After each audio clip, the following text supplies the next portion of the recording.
ผู้ใดเอาแมวมาปล่อยสี่โตวกับแม่มันเบิ่งติเอาข้าวให้กินเบิ่งติคนเป็นแม่เนาะ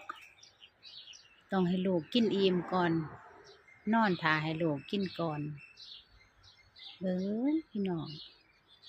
แมวมันยังหักลูกมันเนาะเนี่ยแม่มันเด้นี่ลูกมันนอนให้ลูกมันนอนให้ลูกมันกินก่อนให้ลูกมันกินอิ่มก่อนจังมันสิกินเบิ่งพี่น้องมันก็หักลูกมันเนาะนอนท่าลูกกินให้ลูกอิ่มก่อนเบิ่งพี่น้องเอ้ย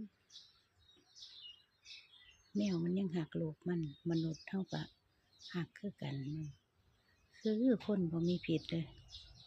ให้ลูกกินก่อนเบิ่งนอนท่าลูกกินลูกสามตัว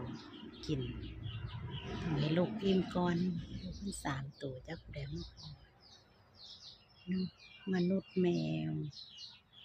สัตว์คือแมวมันก็รักลูกเหมือนกันเนาะเบิ่งตะลึกโตนหิวสำใดก็สินอนให้ลูกกินก่อนโปดให้ลูกอิ่มก่อนเนี่ย